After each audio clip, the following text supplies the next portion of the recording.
It looks like I'm not the only ace in town, man.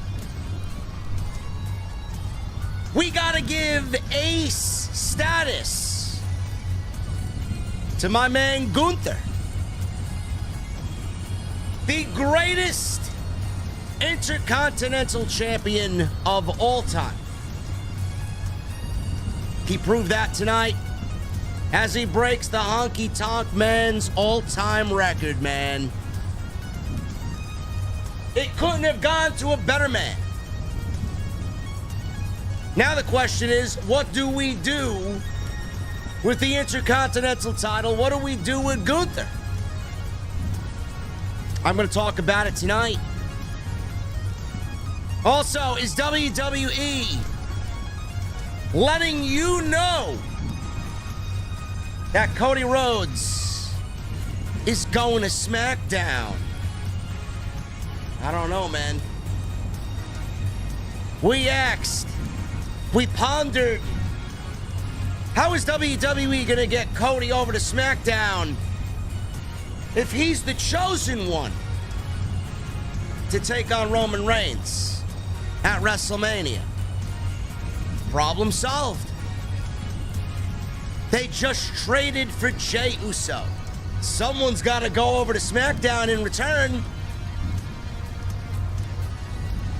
And the Judgment Day continues to wreak havoc on Sami Zayn and Kevin Owens. What in the fuck is going on? I don't know. Ladies and gentlemen, I still have no fucking voice, and I'm sick as a dog. Still. So be fortunate that I'm here to give you guys the best damn post show in the business. I'm going to the beer garden, man. We're still open. The beer garden is still open. We're still rocking and rolling. It's still summer to me because it was 92 degrees in New York City today. I got a cold beverage. Hopefully you guys got one as well. And I got one question before we get the hell out of here. What the fuck are you guys drinking? I'll see you over there.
AEW successful?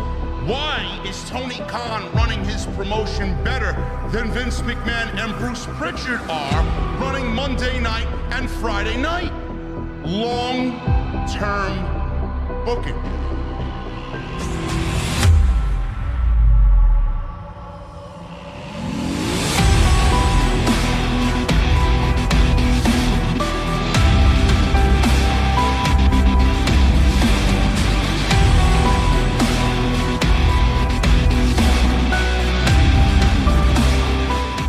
What is going on, guys? Thank you so very much for joining me right here on Off the Script. This is your Monday Night Raw post show for September 4th, 2023. I'm your host, JD from New York, as always, coming to you live from the OTS Beer Garden. Thank you guys so very much for joining me on your Monday evenings, wherever you may be, man. Monday Night Raw tonight. Not really the most exciting of shows.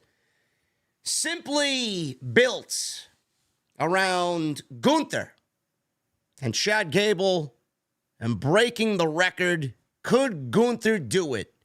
Could Chad Gable break the record or break the streak? That's what Monday Night Raw was built around, and they did not disappoint. They never disappoint. I don't think Chad Gable could disappoint anybody with what he does in the ring. I don't think Gunther could ever disappoint anybody with anything that he does, because Gunther's fucking incredible. Absolutely incredible. That's Monday Night Raw in a nutshell. And I want to start with that, because that's the biggest takeaway from tonight's Monday Night Raw. Gunther defeated Chad Gable and has now broken the Honky Tonk Man's record. I believe the record is coming up as of Friday or Saturday this week. As soon as this week is over, the record will be broken. The Honky Tonk Man is now in second place for the longest reigning Intercontinental Champion of all time. Gunther's number one. Chad Gable tried valiantly tonight with his family in attendance, and he failed to break the streak of Gunther. What do we do now? Where do we go with the Intercontinental title? Where do we go with Gunther? Now, before I get into what I would do, I'm going to give you guys a couple of options, because there realistically could still be a fourth match between Gunther and Chad Gable. If Chad Gable is not getting another shot at the Intercontinental Championship, who else is there on Monday Night Raw right now that is not in a major program or not set to be in a major program? Who is on Monday Night Raw now that realistically you could see take the IC title off of Gunther? Right now, the way things are filling out on Monday, going into October, going into November, possible war games, right now there's nobody. Right now there's nobody. The only two men on this show, outside of Chad Gable, that I would even entertain the thought of beating Gunther for the Intercontinental Championship are Johnny Gargano, who hasn't been on TV in weeks. I don't know where the fuck he is. Johnny Gargano and Tommaso Ciampa. That's it. And right now, Ciampa, he's not really in anything major. He's been campaigning for Johnny Gargano to be found. They did something tonight where Johnny Gargano possibly was a discussion because Tommaso Ciampa walked into Adam Pearce's office. I don't know if that has anything to do with bringing Gargano back. I don't know. I'll get back to Johnny Gargano and Tommaso Ciampa in a second. But outside those two names, there is nobody on Monday Night Raw. Zero. Now, if you want to dip into the NXT pool and maybe get somebody from NXT as a possible call-up to Monday Night Raw to maybe take the title off of Gunther, the only name that I could realistically think of is Ilya Dragunov. Maybe he joins Imperium. Maybe he joins the ranks and then kind of realizes that, you know, he is not a fit for the group. I don't really like that, because even though he's Russian and he fits the whole Imperium theme, I don't think that would really make sense, because at one point they were rivals. Why all of a sudden would they be comrades, friends? I don't really understand that. So I see a lot of people saying Ilya Dragunov has the potential to take the title off of Gunther, which honestly I don't mind, because the matches that they put on NXT UK and the last match that they had where Dragunov took the NXT World title off of Gunther, I mean, they were just absolutely incredible matches. So if you want to do that, that's a possibility, but you need to build up Ilya Dragunov as a potential on the main roster, and that's going to take some time to develop. You're not just going to put Ilya Dragunov on the main roster and then all of a sudden, yeah, he's the guy. No, you got to give him some momentum. You got to put him in the oven and have him bake a little bit. You can't just put him on Monday Night Raw and say, yep, we're going to put the Intercontinental Championship on him when the crowd doesn't even know who the fuck he is. That is it. That is it. I don't really want to hear anybody else's name because there isn't anybody else. I see people mentioning Jey Uso. I don't know what Jey Uso. Jey Uso is not beating Gunther for the Intercontinental Championship. You guys could put that shit to bed right now. Jey Uso is not on the same planet as Gunther. Gunther has slayed them all. He couldn't beat Roman Reigns. You want him to beat Gunther? Give me a fucking break. They're basically on the same plateau, Gunther and Roman Reigns. Right now, they're both gods of WWE. Roman's just a little bit higher than Gunther based on the longevity of the reign that he has. But no. No, I'm sorry. We're not doing Jey Uso versus Gunther. I'm sorry. Johnny Gargano, Tommaso Ciampa, possibly an NXT call-up like an Ilya Dragunov. That remains to be seen. I see some people in the chat also mentioning Sheamus. Now, that is something that I did not think about because I'm already envisioning WWE hopefully making sense of the whole finish the story. But that is a good point. That is a good point. What if? Now, I didn't think of this.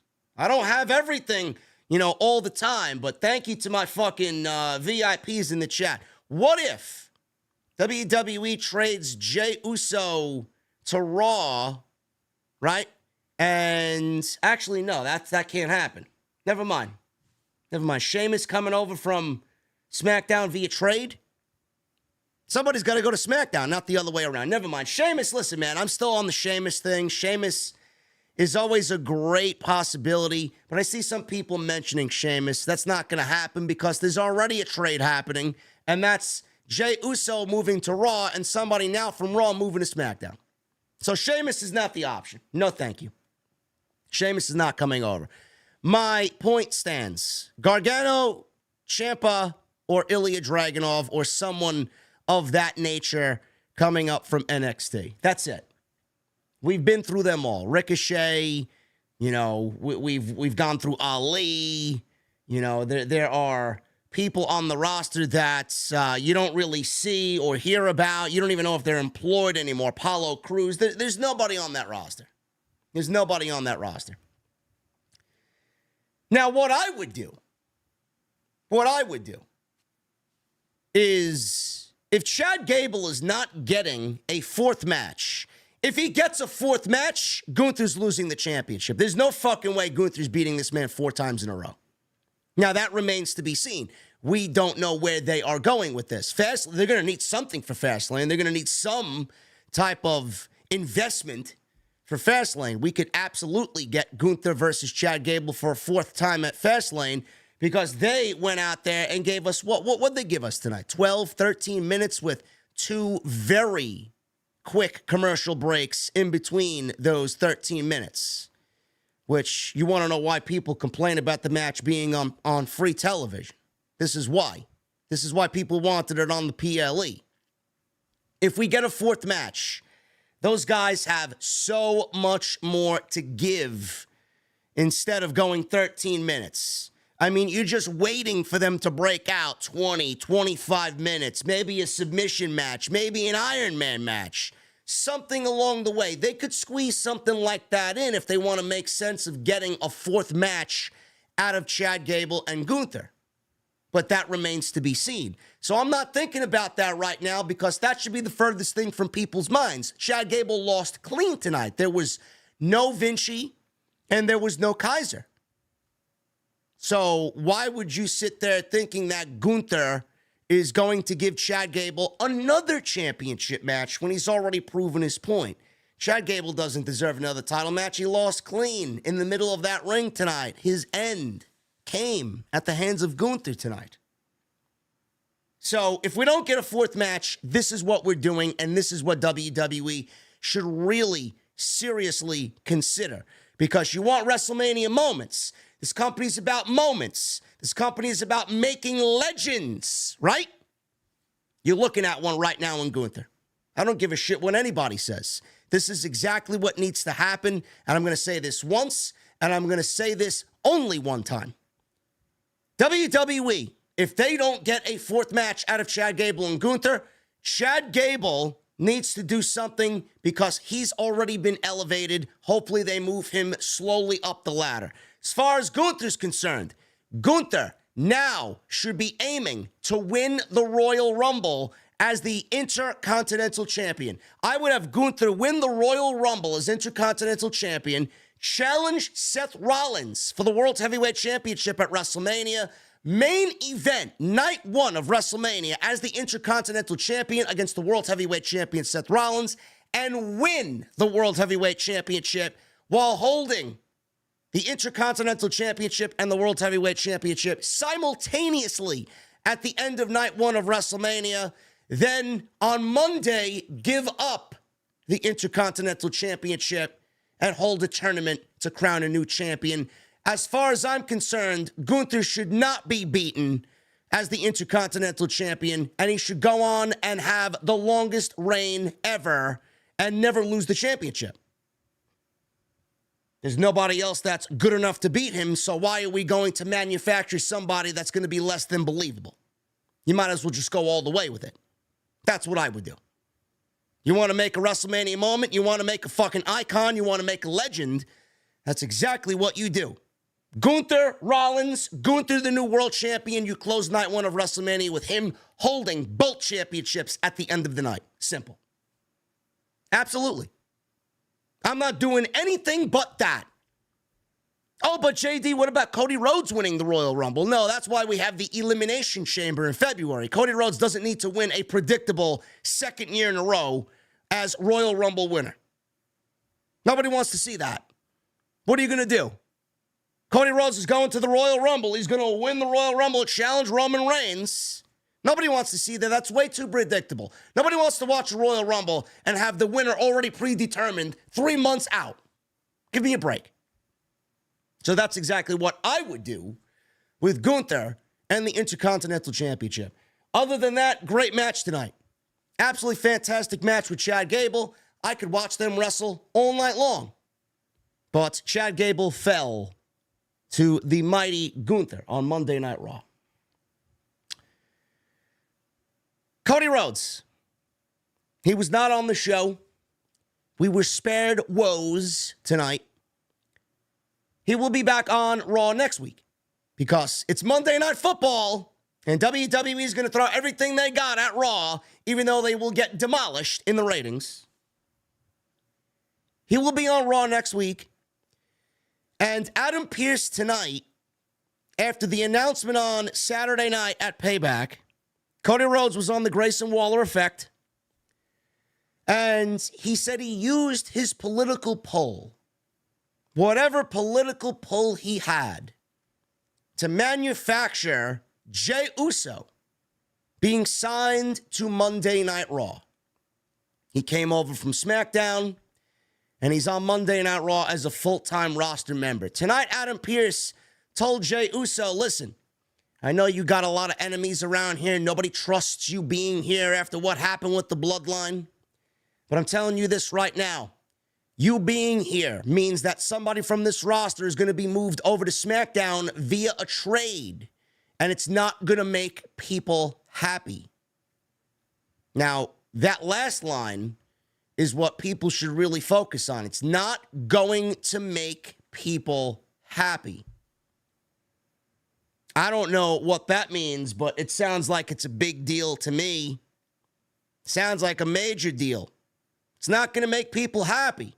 Cody Rhodes is a locker room leader on Monday Night Raw. Why would Monday Night Raw want to lose their top babyface?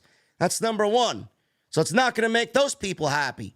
Number two, it's not going to make the bloodline happy when Cody Rhodes gets traded over to SmackDown in exchange for a bloodline member or former bloodline member. So I like where this is going. Because all we asked was for WWE to make sense of what Cody Rhodes needs to do to finish the story. Now, again, you're going to have fucking geeks in the comment section, because I hear it already, or geeks in the fucking chat right now, JD, what if Cody Rhodes just wins the Royal Rumble? No, Cody Rhodes winning the Royal Rumble does not interest me at all. I don't give a shit. The Royal Rumble should be given to Gunther. He should have won it this year. No, but we had to give it to Cody Rhodes at a predictable number 30. Now you want me to go into another year for a Royal Rumble and have Cody Rhodes win a predictable Royal Rumble at what? Number 1? Fuck out of here. I'm not going through that again. I'm not. Because I'm already very, very low on Cody Rhodes right now because the story is basically non-existent. You want to pique my interest? This has my interest. A trade. A trade, Cody Rhodes for Jey Uso. Basically, that's what Cody Rhodes manufactured for himself. He wants to go over to SmackDown. He wants to eye the World Championship. All Cody Rhodes should have in his mind is finishing the story. Why does he have to be on Raw? Why would he want to be on Raw if he wants to finish the story? He ain't finishing the story against Seth Rollins. He wants to finish the story against Roman Reigns. So Cody Rhodes, it would be in Cody Rhodes' best interest to do something to help Monday, to help Jey, and also help himself. Trade Cody to SmackDown and give us Cody and Roman on the same show during WrestleMania season. That's a little bit more believable. Then you open up the Royal Rumble to be a little bit more unpredictable and give us the match that we know we're getting at WrestleMania 40 anyway between Cody Rhodes and Roman Reigns. I like this. The storyline potential for this, for the Bloodline to be upset with Jey Uso, for Cody to be traded to SmackDown, and the Bloodline thinking that Cody is over there because of Jey Uso, and just all the inner workings about that. I mean, the Bloodline needs something because right now they got nothing. I'm not interested in Jimmy's story. The Bloodline story is ice cold right now. Seems like they're turning their wheels. They don't know which direction they want to go. Cody and Roman on the same show is going to make everything better. Because right now they got nothing. Nothing's going on over there. And right now Roman is on his little mini vacation. You think they need a major star over there? Because they got nobody over there. LA Knight's not enough. John Cena's not going to be enough. They need somebody else to do what they need to do. Additionally, Cody Rhodes and John Cena on the same brand, you know they want to get them in the ring together. You know they want to get them in a program together, whether it's working as a tag team or working together one-on-one. So it just makes sense to move someone like Cody over there because it checks every box that WWE is going to want on Fox during a contract negotiation season for a renewal. It just makes sense. Everything just makes sense. So I do think that Jey Uso moving to Raw is going to move Cody to SmackDown. Finish the story, make sense of it. I'm glad they actually took initiative and are giving us a trade instead of just leaving it as is. And Jey Uso being signed to Raw just for the sake of it. I like it. So I'm very intrigued by where they are going with that. Other than that, there wasn't really much else happening on Monday Night Raw. Sami Zayn is continuing the battle against the Judgment Day tonight all by himself. Kevin Owens seemingly banged up, fucked up from Saturday's tag team match where they lost the tag team championships. And we will get into what I think is going to happen with Sami Zayn. He's going to need some sort of backup. Jey Uso is there, but I don't think Jey Uso is going to factor into that as well. I think Jey Uso is going to do his own thing. He's going to have Sami as a friend, but I don't think Jey Uso is going to be backing up Sami Zayn against the Judgment Day. I got that reserved for two other guys that I hope to see on television regularly very soon. We're going to dive into this Monday Night Raw post show, guys. I thank you for joining me on the live stream tonight. We got a lot to talk about. Still not feeling well, man. I can't kick whatever I have body aches, and I just feel like a weight is just coming down on my head, man. My voice is shot. Hopefully the next couple days I will start feeling normal again, but I apologize if I sound like shit, if I got a sniffle, if I got a cough. I thank you guys regardless for being here, man. It was a busy weekend, very busy weekend.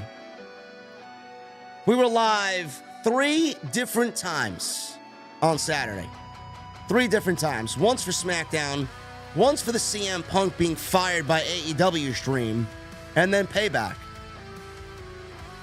So if you guys missed any content, man, Saturday was a very, very busy day.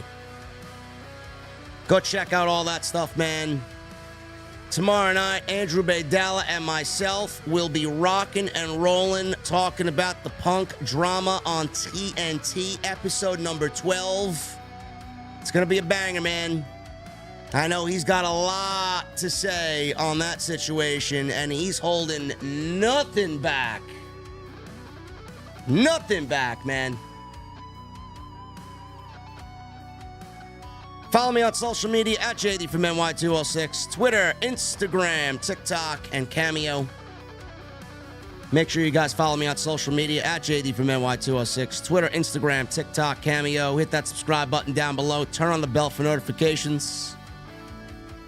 Get those super chats in. We will hang out at the end of the show.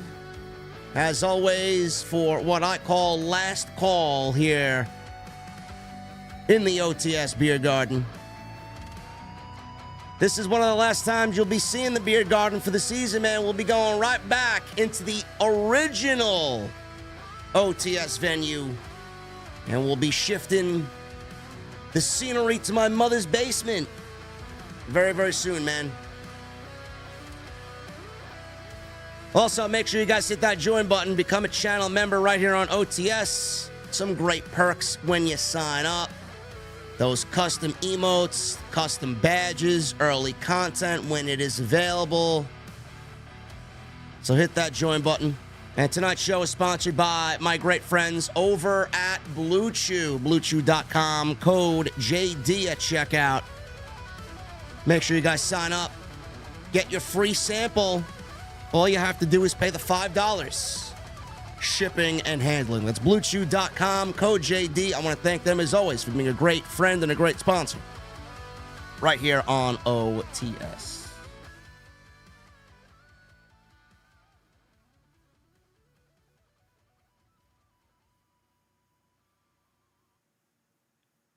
Ladies and gentlemen, let's get into Monday Night Raw, man. We're going to start off at the top, and we start the show with Jey Uso. The newly acquired Jey Uso on Monday Night Raw. He made his entrance through the crowd, man. I'm loving the energy that Jey Uso brings to the show already, man. Whatever they got going on with his theme music and whatever they got going on with whatever he's doing there with the crowd, man, when they do the wide camera shot and they got everybody in sync doing the Jey Uso wave, I don't know what they're calling it yet. But it looks great. It looks great, man. So that's really cool shit. I'm glad it's not another fucking sing-along because I can't take the goddamn sing-alongs, man. Listen, I love a good sing-along. I really do. But WWE has made the sing-along painfully uncool. That's all I'll say. Jey Uso starts the show. He comes walking through the crowd. He gets into the ring. We got a big Uso chant.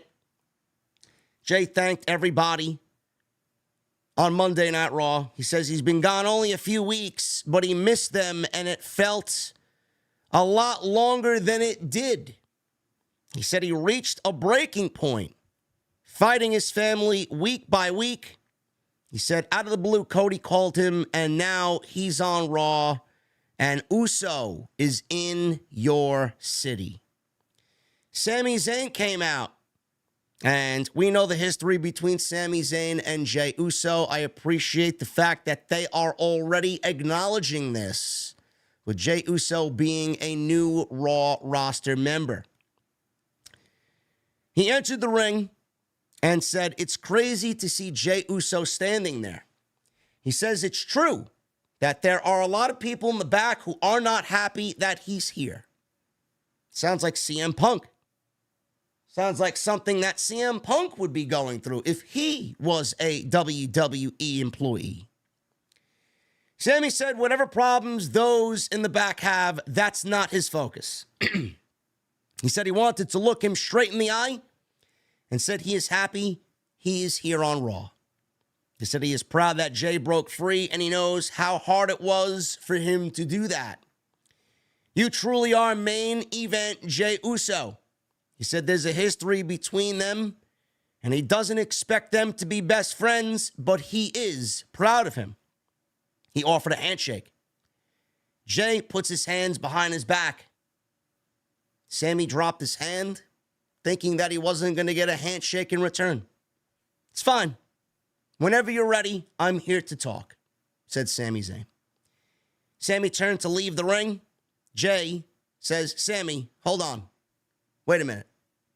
Jey says it wasn't very Usy of him to do that. Jey then offered Sami a handshake. Sami moved in, and instead of a handshake, they hugged in the middle of the ring.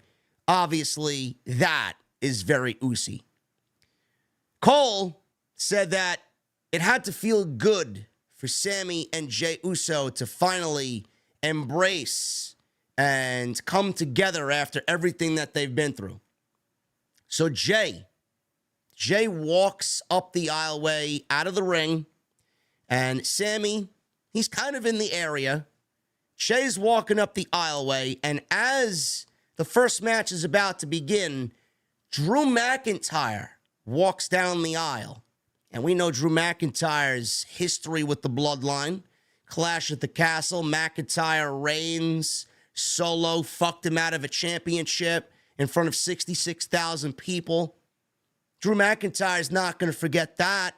He looked at Jey Uso dead in the eye, and there was anger there all over Drew McIntyre. He walked away. Sami Zayn intervened and said, whoa.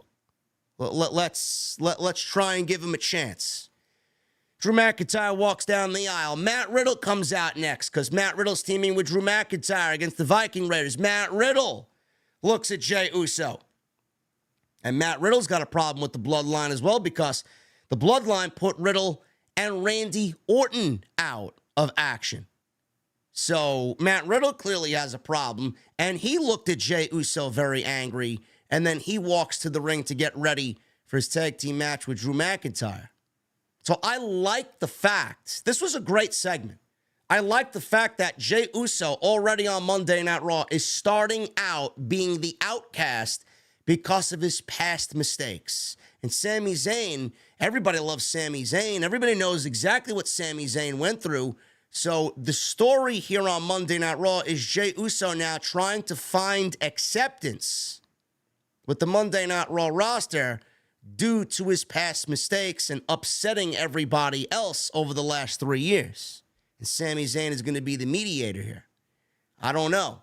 Now, one question that I have is, Sami Zayn involving himself with Jey Uso already, Kevin Owens wasn't on the show. Is Kevin Owens going to have a problem with this?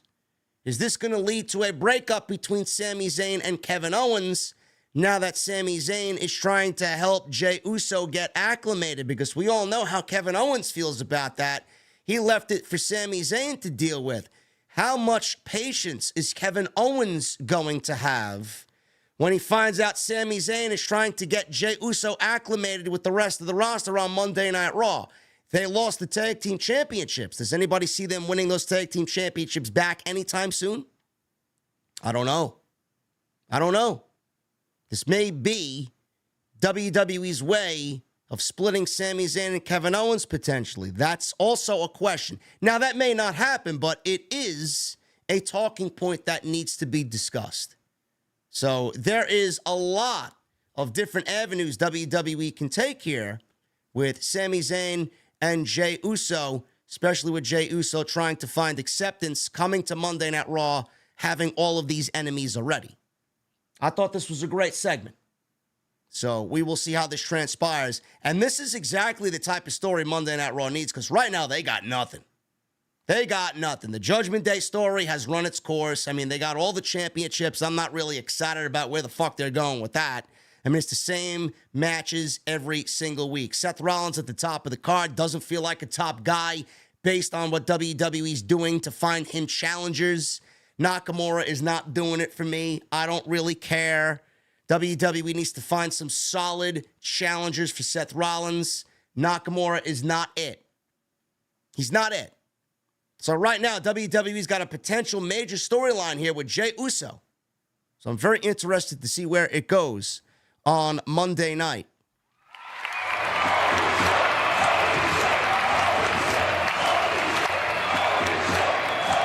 I see it. Raging Girl Gamer with a $100 super chat. Cody finished the story, then what's after the story? I see nothing but people hating Cody eventually. Also, thank you for retweeting my YouTube channel, hitting 2,700 subs. You have been a big inspiration. Don't ever change. Also, Braves still suck.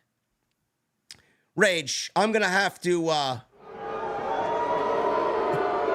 mean, 90 wins.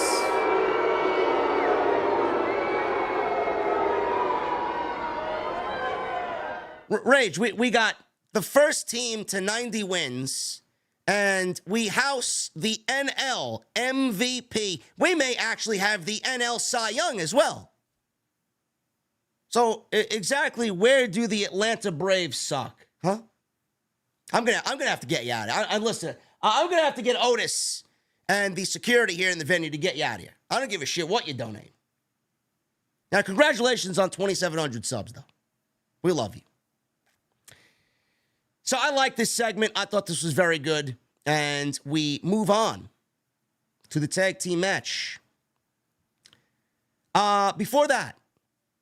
Before we get to the Viking Raiders, Drew McIntyre, Matt Riddle, there was a segment, a video package about Nakamura and Seth Rollins at Payback. Now, Nakamura says he might have underestimated his grip on the World Heavyweight Championship, but he was the one left standing on the battlefield. I know I am the reason you will release your grip. I will be the World Heavyweight Champion. That's what Nakamura said. Another one of those nice video packages. They made him sound really intimidating.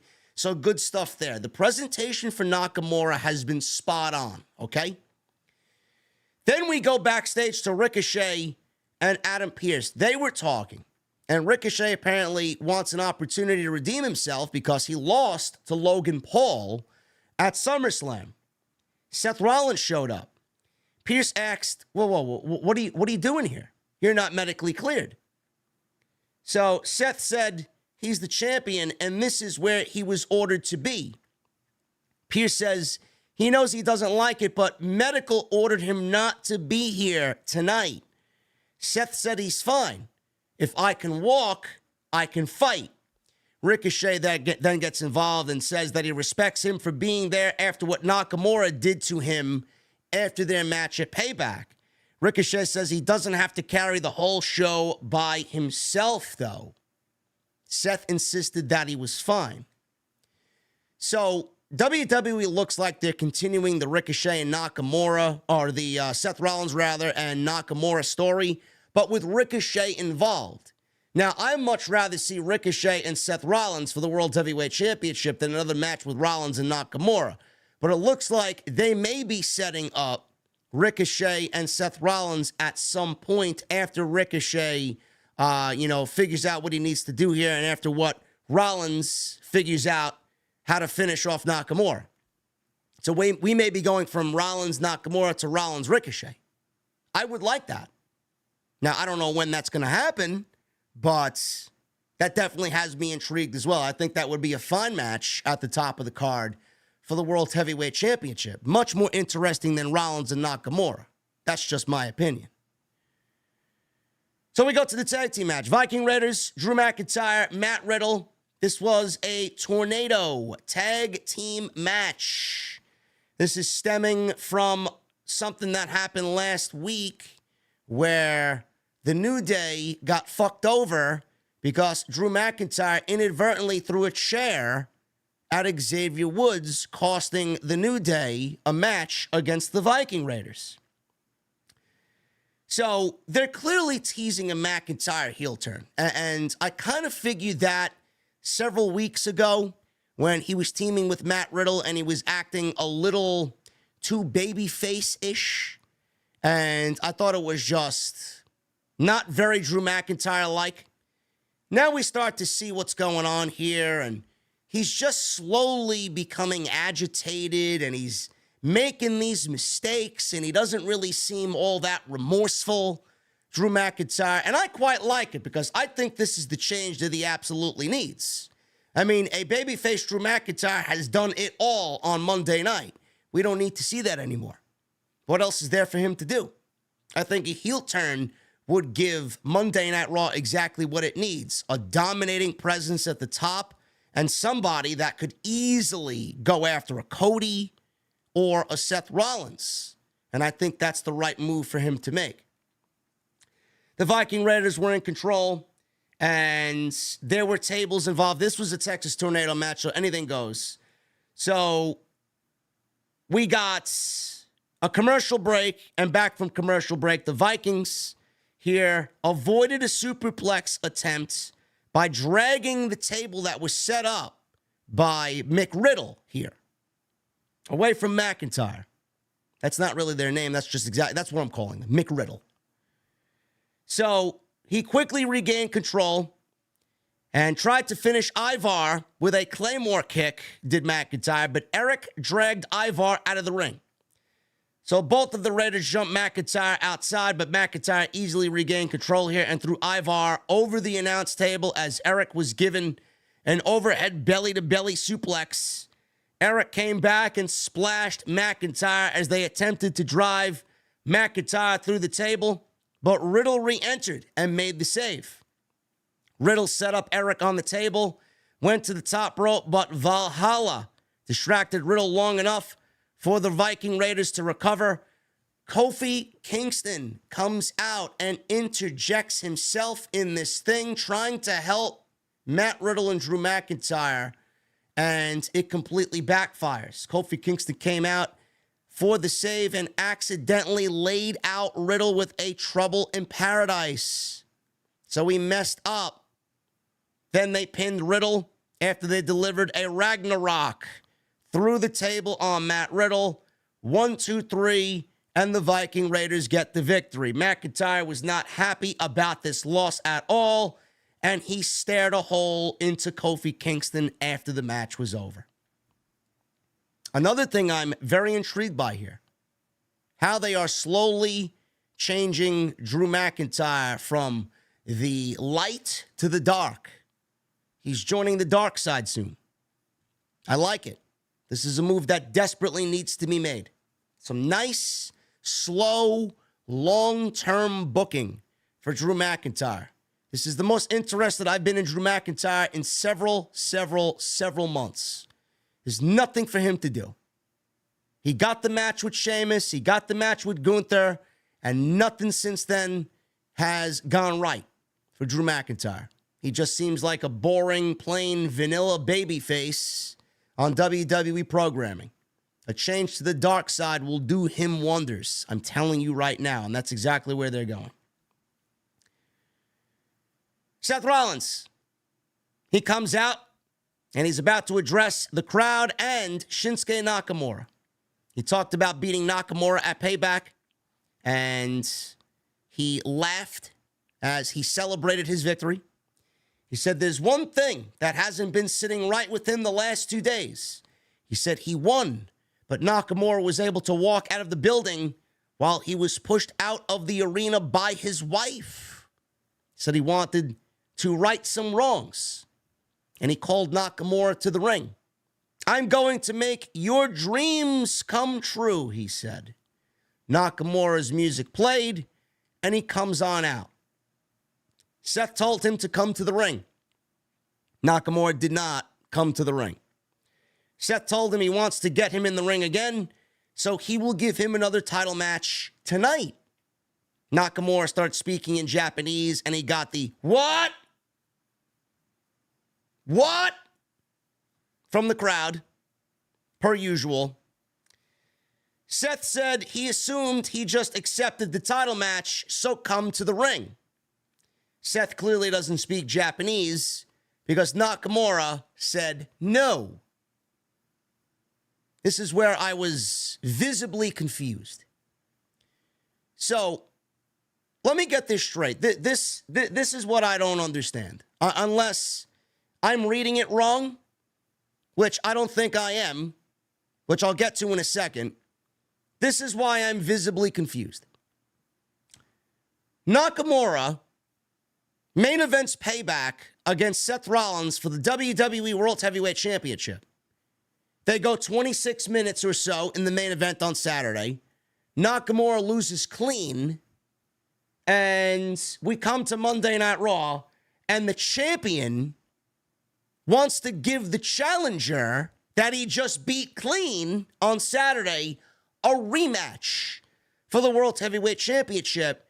And the challenger, Nakamura, is saying no. I don't know why anybody in that instance, put yourself in Nakamura's shoes, why would you decline a championship match from a champion who just beat you clean for a rematch? I don't really understand that logic. Now, let me get back to the point that I'm trying to make where I said, maybe I'm reading it wrong. I don't think I'm reading it wrong, but that just sounds fucking stupid. That just sounds ridiculous.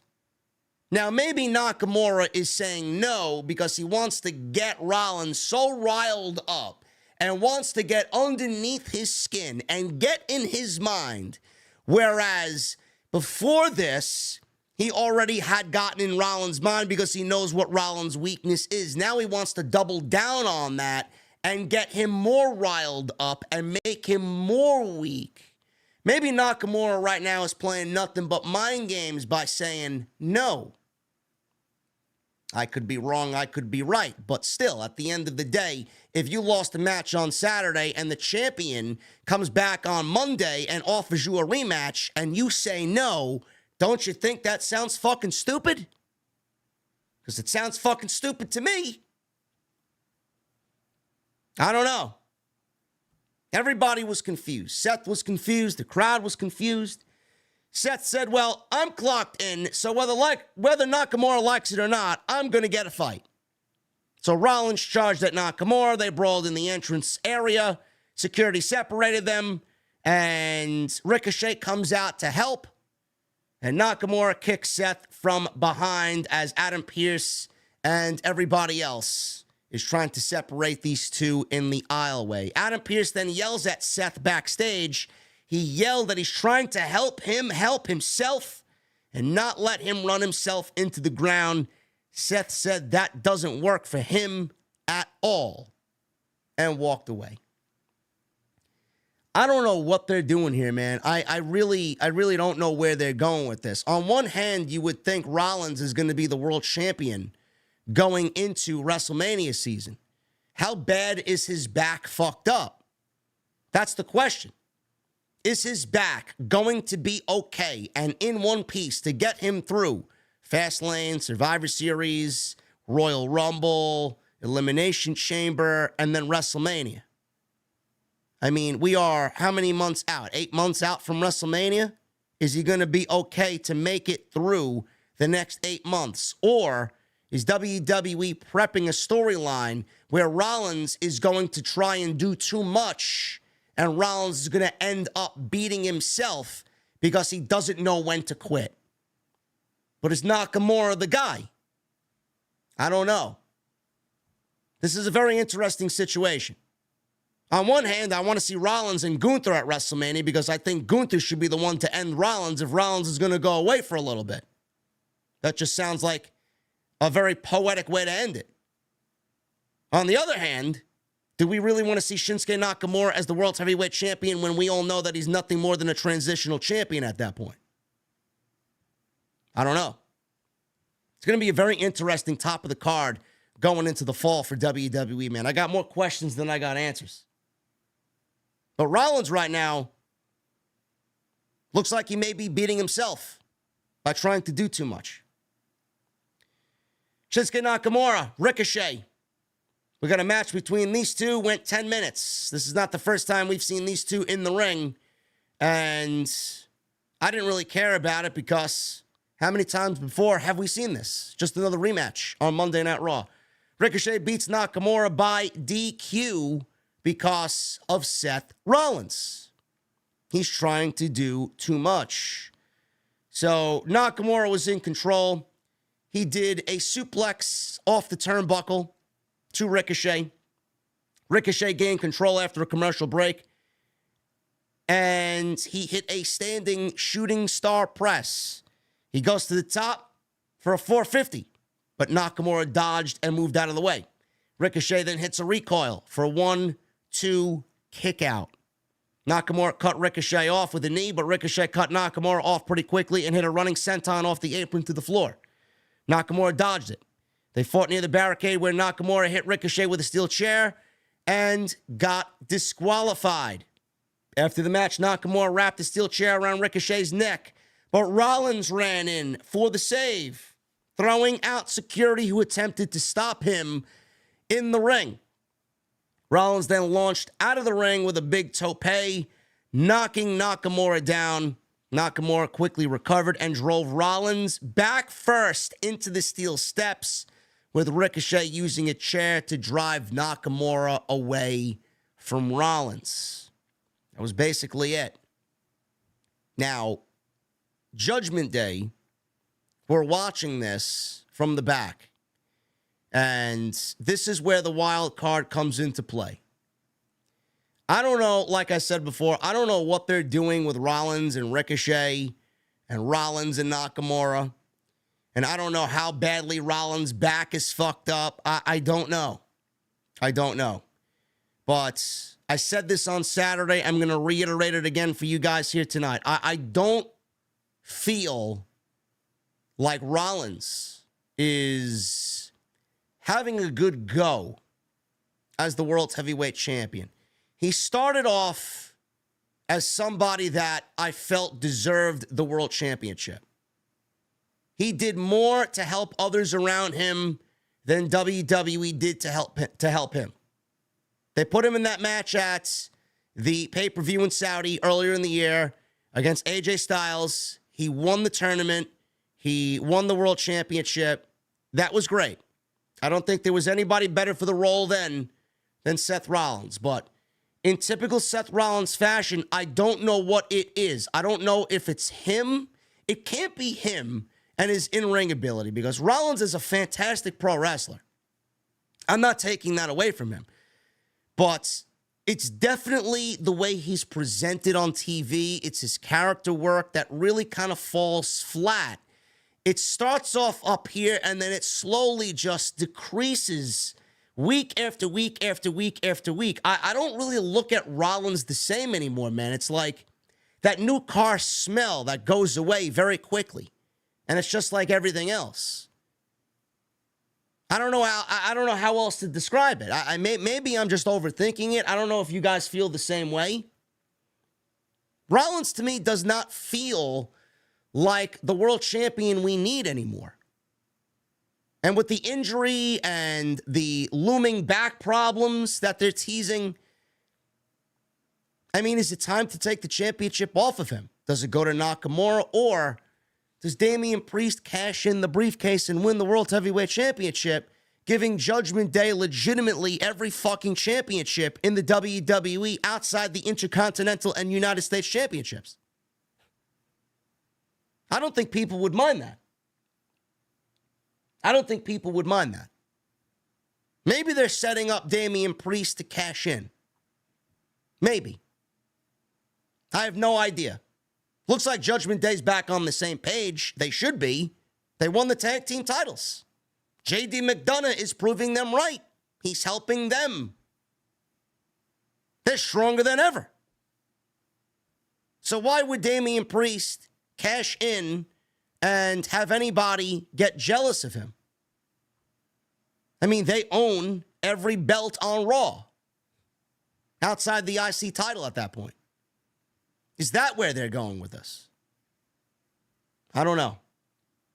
I don't know what's going on, but Priest and Ripley were watching everything happen with Seth Rollins backstage, and they were looking at the scenario, and Damian Priest said, no, not tonight. Not tonight. Zoey Stark. They showed footage of Zoey Stark and Trish Stratus from the great steel cage match with Becky Lynch at Payback on Saturday. Zoey Stark, in a backstage interview, said her partnership with Trish is over. She said Trish taught her a lot, and her performance on Saturday showed she's one of the greatest of all time, but it doesn't matter if you're a Hall of Famer. Nobody pushes her around. So, Sonya Deville walked in, and Sonya Deville is injured. She is... Oh, not Sonya Deville. What the fuck? Sonya Deville. Shayna Baszler. Shayna Baszler walked in, and she walked in and basically looked at Zoey Stark, and she said she was happy to see what she did on Saturday to Trish Stratus, calling her dead weight. She said she wishes she did it sooner. Stark said they had some unfinished business, and she challenged her to a match tonight to see who the baddest woman in WWE is, and Shayna Baszler accepted the challenge. So there she is. Shayna Baszler versus Zoey Stark. Sounds like an NXT match to me. No, I don't know why I said Sonya Deville. I don't know why I said Sonya Deville. Judgment Day. That's where my mind is with the women's division. Sonya's not back. No, Sonya's injured. She's going to be out for about 9 months. Judgment Day. They're in the middle of the ring. Damian Priest is in the middle of the ring, and they are all dripping with gold. Dominic began to talk, and the fans... My God, man, there are some gullible motherfuckers on social media. There are some gullible people online, man. I dare anybody to go back and watch this Judgment Day segment. Seriously. Dominic was speaking, and you physically heard the WWE manipulate the volume of the crowd. When Dominic spoke, it's almost like it sounded like when somebody raises the volume on the booze. It sounded like this.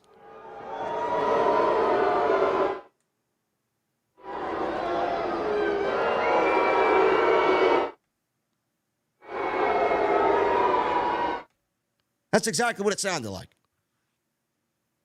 I don't know what people are thinking about when they listen to Dominic and the Judgment Day speak, but WWE is absolutely manipulating the volume for Dominic Mysterio's promos. I don't give a shit what anybody says. I got people online sending me live clips of the fans in attendance booing Dominic Mysterio. I'm not telling you that Dominic isn't getting genuine heel heat. I'm telling you that WWE is manipulating how much heat you're hearing when you're watching it on TV. I don't think you guys are lying. I understand that Dominic gets heel heat when he's in the building, but WWE manipulates what you hear on television. That's what they do. This is what it sounds like.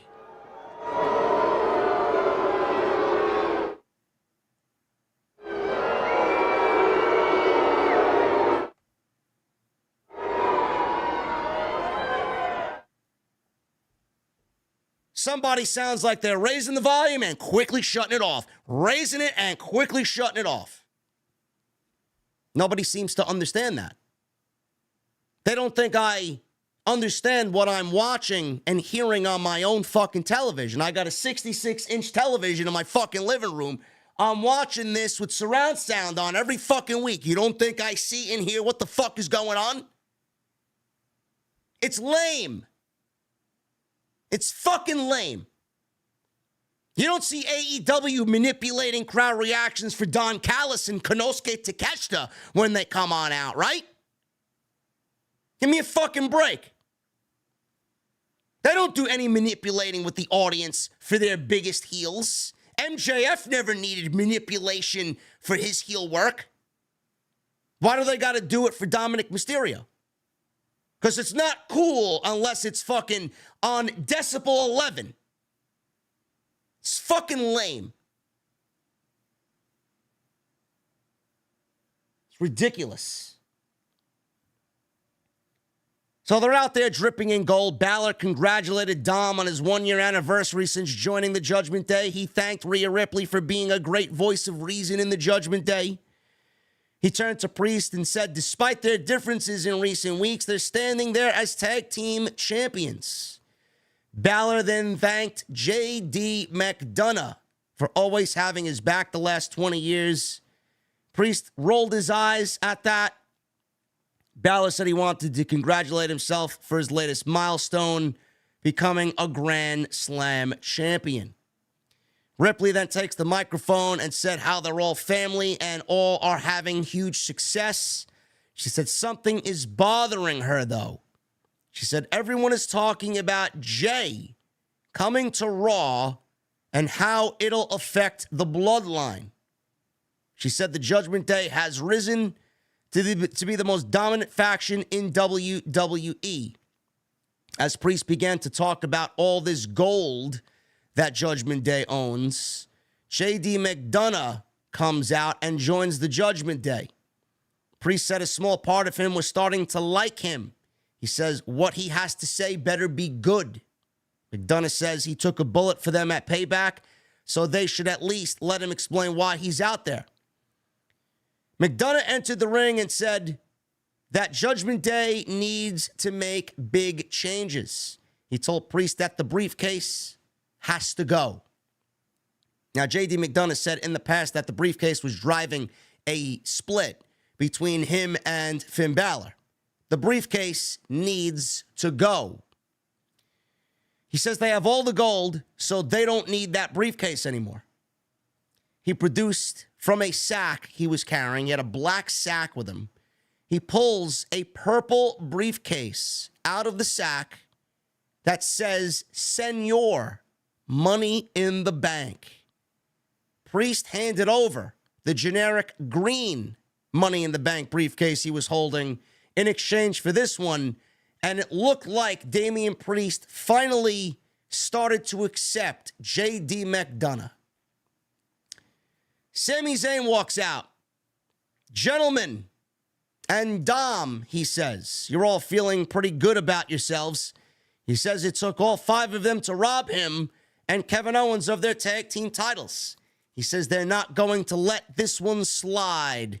He says he doesn't see 5 giants in the ring, but rather 5 championship-stealing turds. He says a very special beating is owed to Dom, who cost them their tag team titles. He called them the biggest turd of all, Dominic. Dominic asked, Sammy, where's your title? Sammy asked Dom to accept his challenge for a match tonight. J.D. McDonagh stepped up and offered himself a match with Sammy instead of any of the Judgment Day because he also screwed Sami Zayn out of the tag team championships. Sammy said nobody deserves a bigger ass kicking than him, so he'll get it tonight. Now, what I'm genuinely concerned about, and you can fucking quote me on this, you could fucking bookmark this, you can copy this down, timestamp it, whatever you want. You don't think WWE is going to do Sammy, KO, and Jey Uso now against the Judgment Day? Another random tag team partner, a revolving door of tag team partners in the interim against any members of the Judgment Day. Give me a fucking break. I don't give a shit about Jey Uso and the Judgment Day. Jey Uso has nothing to do with the Judgment Day. Why is the Bloodline on Raw worried about Jey Uso, who's not in the Bloodline? Why are they worried about Jey Uso solo on this show? This doesn't make any sense. Why are you preoccupying yourself with what Jey Uso is going to do as far as Bloodline business? He doesn't want to be a part of Bloodline business. He is not in the Bloodline. All this said to me was Jey Uso is going to get dragged into this shit so WWE could suck out another fucking 6 weeks of random matches with the Judgment Day. I'm not here for it. I don't want it. I don't care about it. It's fucking lame and it's lazy. That's all I seen. Or maybe Jey Uso gets involved with War Games. I don't know. Would WWE have the balls? Now, everybody's thinking War Games. I'm thinking War Games. I'm thinking how they're going to do War Games. Is it going to be 4-on-4? Is it going to be 5-on-5? Right? What are we doing for War Games? Would WWE have the balls to put Rhea Ripley in a men's War Games match? Would they have the balls to put Rhea Ripley in a men's War Games match? It's very, very interesting, very intriguing idea. Because right now, if McDonagh joins Judgment Day, then that makes 4 men and 1 woman. McDonagh, Finn Balor, Dominic Mysterio, and Damian Priest. You could do a 4-on-4 War Games. You can absolutely do a 4-on-4 War Games. But then who does Sami Zayn and Kevin Owens get to be on their side? Jey Uso, maybe. Then they need 1 more. Who's that 1 more going to be? I don't know. I don't have any right idea of who that person could be. Now, let's omit Jey Uso for a second. If Sami Zayn and Kevin Owens are going to continue their battle against the Judgment Day, they're clearly going to need backup. The 2 perfect men to battle the Judgment Day alongside Kevin Owens and Sami Zayn are Johnny Gargano and Tommaso Ciampa. DIY. And the reason I say this is because they all are cut from the same cloth. I think that would be a great introduction for Johnny Gargano and Tommaso Ciampa back to Monday Night Raw to team with Sami Zayn and Kevin Owens to back them up against the Judgment Day. 4-on-4 in War Games with those 8 men sounds like a damn good idea to me. Now, if you want to include Jey Uso, Judgment Day is going to need a 5th. Who's going to be the 5th? Unless WWE, like I said, has the balls to put Rhea Ripley in a men's War Games match, which I think would pop the crowd big. I don't know. Cody? Cody's probably going to be moving to SmackDown via the trade. Who else is going to be moving to SmackDown via the trade for Jey Uso? Are they going to move Von Wagner? Who are they going to move? Apollo Crews? It's got to be someone of equal value. You're not going to move Jey Uso from the Bloodline on SmackDown to Raw for fucking Odyssey Jones. It's not going to happen. It's got to be someone of equal or greater value to SmackDown, and Cody makes the most sense. If WWE truly wants to finish the story, it's got to be Cody, and he's got to find his way over there somehow. This War Games situation, now War Games is not really confirmed yet, but I'm already thinking ahead that WWE is going to be doing War Games. It doesn't make sense for them not to. They did it last year. Why not do it this year? We're not going to go backwards for Survivor Series. We're not going to go to brand versus brand. We're not going to go champion versus champion. That shit sucks. Nobody wants to see that. That just puts WWE in a creative fucking hellhole. War Games is going to be a thing.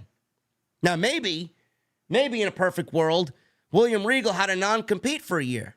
Maybe WWE gives William Regal the opportunity to announce War Games on live television between both of these teams? I don't know.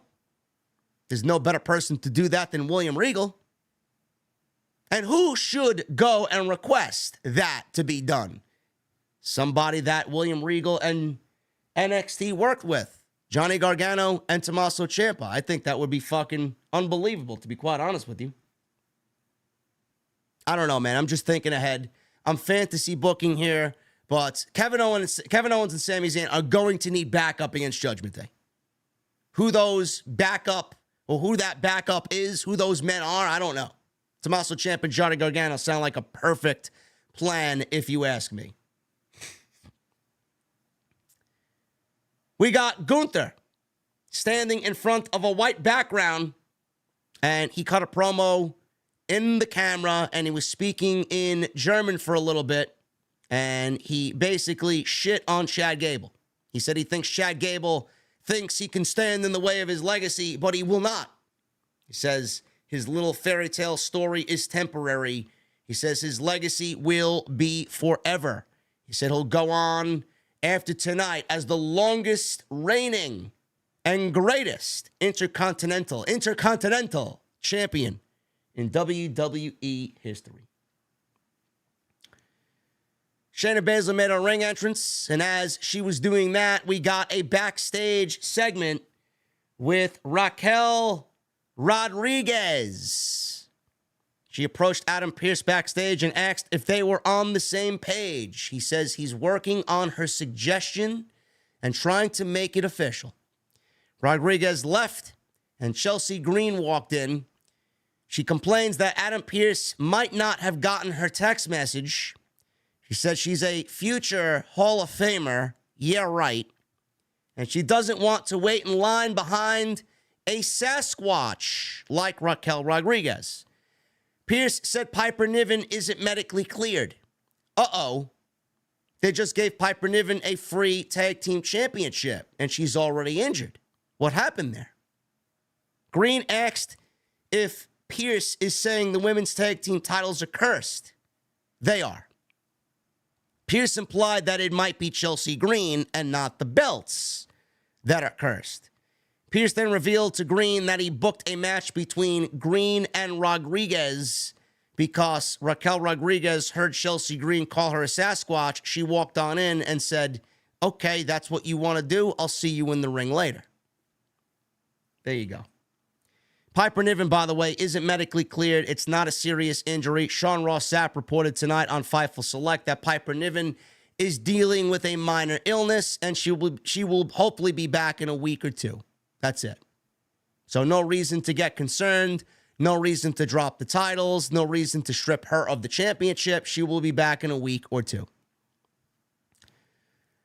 Zoey Stark against Shayna Baszler, not Sonya Deville. Shayna Baszler.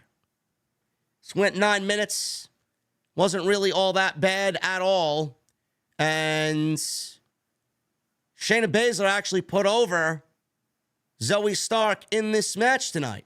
Not bad. Baszler targeted Zoey Stark's right arm and started to really work that over. As that became the story in the match, Baszler went for a Kirifuda clutch. Zoey escaped. The two ladies ended up on the outside where Baszler went for the Kirifuda clutch again, but Zoey Stark shoved Baszler's back into the announce table and leapt off with a plancha to the floor. So we got a commercial break. We're back in the ring. Stark came back with a German suplex after Shayna was in control. Stark went for what looked to be her finish, the Z360, but could not get it done due to her hand. The crowd was not very lively for this at all. Baszler ended up catching Zoey Stark in the Kirifuda clutch. Zoey attempted to fight off the submission. She tried to roll through it. She tried to stand up, but Shayna was too much for Zoey Stark as she locked it in again, and she finally tapped out to Shayna Baszler. After the match, Zoey got back to her feet. Shayna Baszler seemed to respect Zoey and told her that she put up more of a fight than Ronda Rousey ever did. The two fist bumped in a show of respect. Now, I don't know what that means. And I don't know if that's going to get, any brownie points with Zoey Stark and the fan base, but, it looked to be a nice gesture, but I don't know how likely it is that Zoey is going to get over with this audience. A lot of NXT talent, they said this when I was watching NXT and reviewing Black and Gold, and then when some of the talent there that should have succeeded on the main roster failed, a lot of people were telling me, well, some of these indie midgets aren't going to translate to the main roster. Not everyone's going to get over. Now, that wasn't necessarily true. As we all know, Vince McMahon was killing the talent purposely because he didn't like NXT at the time. Now, everybody's all about NXT because it's the cool thing to watch. And WWE promotes it, and they're sending main roster talent down there and all this other fucking bullshit. Zoey Stark is a great pro wrestler. I'm not taking anything away from Zoey Stark. But Zoey Stark isn't translating to the main roster audience. Neither is Shayna Baszler. Shayna Baszler never translated. It's just the type of wrestler that they are. The type of wrestler that Shayna Baszler is, the type of wrestler that Zoey Stark is not going to get over. They're not flashy. They're two ladies that don't really have a lot of charisma. There's no character there. They're just bland. They're great at what they do. Shayna is a great wrestler. Zoey Stark is a great wrestler. But outside that, there is nothing there that's going to pique the people's interest. And Zoey's not getting over. They tried by putting her in a program with Trish Stratus. Who doesn't love Trish Stratus? It didn't work. It went on too long. The story was fucking awful. Trish was a terrible heel. And Zoey never got over. She was nothing more than a sidekick that basically took losses on the way to Becky getting her hands on Trish. That's all it was. Zoey's not getting over. The experiment of Zoey, as far as I'm concerned, on the main roster is failing. No matter how high Triple H and Shawn Michaels are on Zoey Stark, it's not working. Something needs to be done there. Something needs to be tweaked. What it is, I don't know. But the crowd reactions should speak volumes. Nobody gives a shit. Finn Balor was backstage. He said maybe it was time for JD. Yeah, I'll join Judgment Day.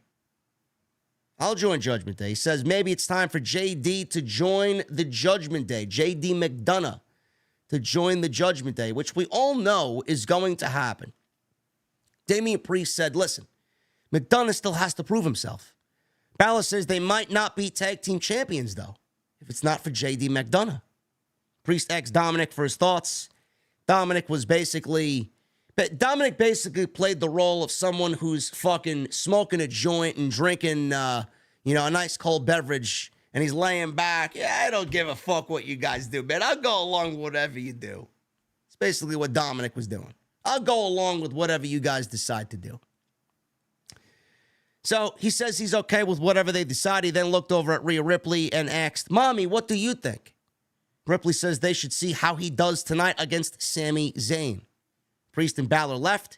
Ripley says she has to be sure everything with McDonagh goes according to plan, so she wants Dominic to make sure that he looks good out there against Sami Zayn. Raquel Rodriguez, she gets her match with Chelsea Green. 2 minutes. Nothing worth talking about here.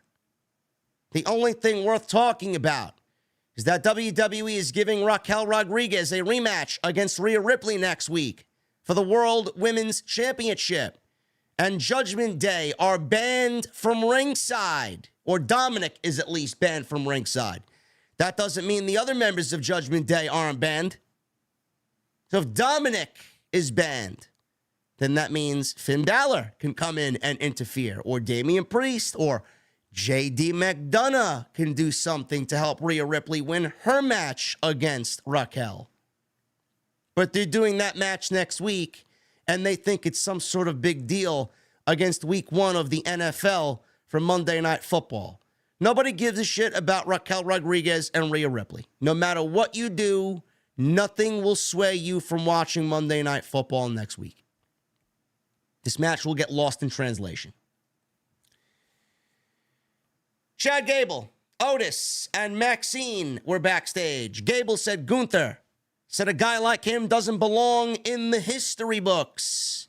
He says he's already in the history books as an Olympian with a master's degree. He says he's also won the tag team titles, but he'll show everyone he's more than a tag team specialist. He said Gunther and his desire to hang onto that title doesn't compare to his desire to take it from him. Drew McIntyre. This was interesting. Drew McIntyre was backstage. He was yelling at Kofi Kingston. Riddle told him to calm down. Drew said he gave Jey a pass, but he's going to watch every move he makes, and if he messes up, he'll deal with the guy who brought him here, Cody Rhodes. Now, this is an interesting development. Jey Uso is already making enemies, like I said earlier, on Monday Night Raw with his trade to Monday Night Raw via Cody Rhodes using his political pull. McIntyre doesn't give a shit about Jey Uso because of his history with the Bloodline. Matt Riddle doesn't give a shit about Jey Uso because of his history with the Bloodline. Nobody's going to find anything positive about Jey Uso right now, no matter how well-liked he is by the audience.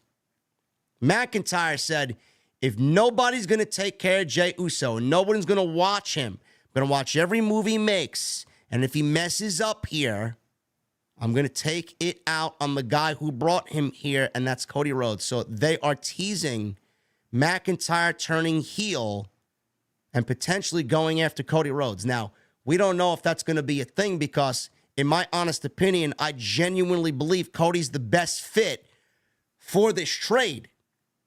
If Cody gets traded to SmackDown, how is Drew McIntyre going to be the one to focus on Cody Rhodes and take it out on Cody if he's moved to SmackDown? I don't know.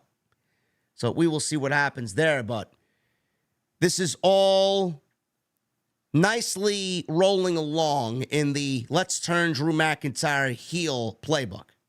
I'm liking what I'm seeing here. I'm liking what I'm hearing.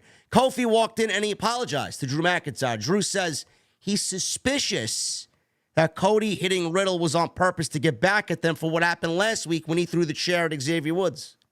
He said the odds of that happening are slim, so he's keeping an eye on things. Drew walked away, and Drew, he's growing very agitated as the weeks go on. Miz TV. Now, Miz lost to LA Knight at Payback on Saturday. And we got a Miz TV segment here, and he's in the ring, and he's discussing what happened on Saturday. He said he did not lose at Payback. He says he was robbed and victimized for exposing LA Knight for who he really is. He says his guest promised to be completely transparent. Haha. He introduced John Cena. So John Cena's music played.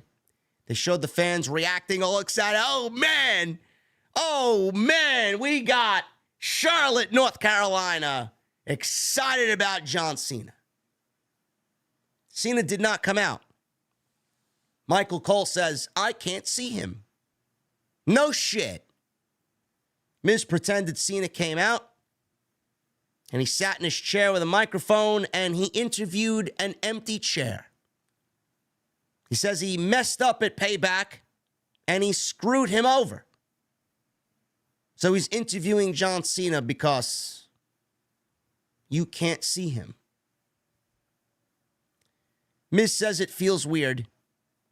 He asks fans, can you see him? You can't see him. You can't see John Cena. He's sitting right here next to me. Miz says he understands what's going on. He says he's been able to see right through John Cena, so allow him to do them all a favor and translate for Cena, who is sitting in this chair right next to me. Miz asked if Knight paid him or offered him a job during these hard times. He asked if he purposefully screwed him over. Miz told the fans to nod their heads and not chant yeah to any of his questions because they started chanting yeah after everything Miz said.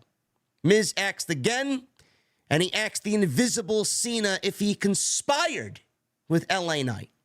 He told Cena since he admitted that, he needs to get out of the ring. So he got angry, and he told the invisible John Cena to get out of the ring. Miz pretended Cena took a swing at him. Miz pretended to take a swing at John Cena, and then Miz gave the skull-crushing finale to an invisible John Cena. He then stood over the invisible Cena, and he said, nothing is imaginary about what happened to him at Payback. He then challenged LA Knight to a one-on-one rematch with him without a special guest referee or surprises. He says if he accepts, he'll find out whose game it really is. He said the chants are going to end and LA Knight will fade away. He said Knight's chances at success are as invisible as John Cena in this ring. He says his dreams will come crashing down by him because I'm the Miz and I'm awesome.